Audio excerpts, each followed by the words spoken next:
I'm Jolie from VentureBeat, and we're here today with Chuck Longanecker from Digital Telepathy, a user experience firm, and he's going to talk to us about design, why it's important, and how it's changing on the internet and on mobile devices and other devices into something kind of astounding. And I don't think we expected 10 years ago that design would be this natural and this human-friendly. Yeah, thankfully, we're actually seeing more respect for design and more, I guess, results from it making a big difference in people's lives, but also in business and websites in general. Mm-hmm. We were talking a bit earlier about objective-based design. Is that what you kind of mean for businesses in particular? Yeah, we're seeing a new trend that we're hopefully having a big part in looking at some of the movements around designing websites. They're costing less and less. It's easier to get a business off the ground. And we're seeing more of an iterative approach to what we do in business in general.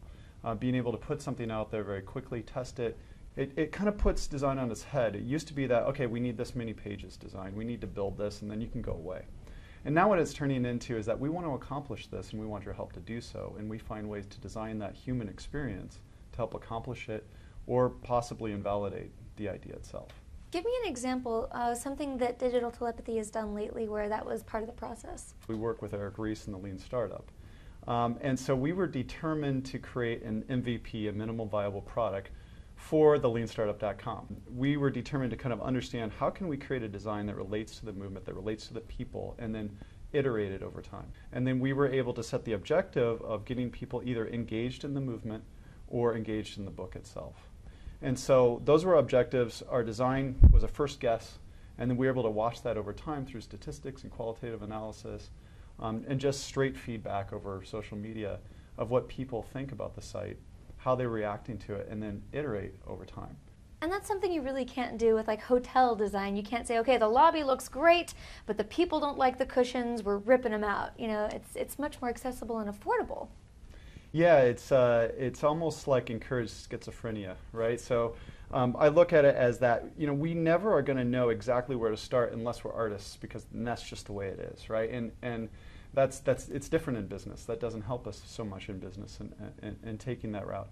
All right, so I was at Facebook not too long ago, and we were talking about how that company has started hiring all these designers who aren't necessarily coders.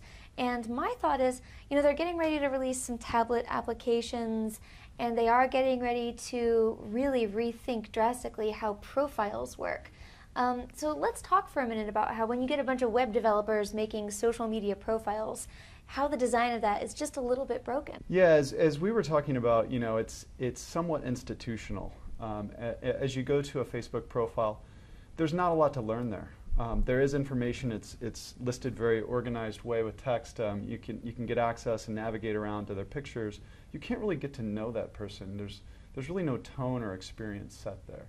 So our hope is, I guess, if they're bringing these designers on, that they're able to extend that experience that happens in the newsfeed, that dynamic amount of information that comes through, and make it more visual, make it something that has more of a human element to it, that is more tactile, and that really enables us to explore more, because there's not a lot of exploration that happens at Facebook. It's a lot that comes to you.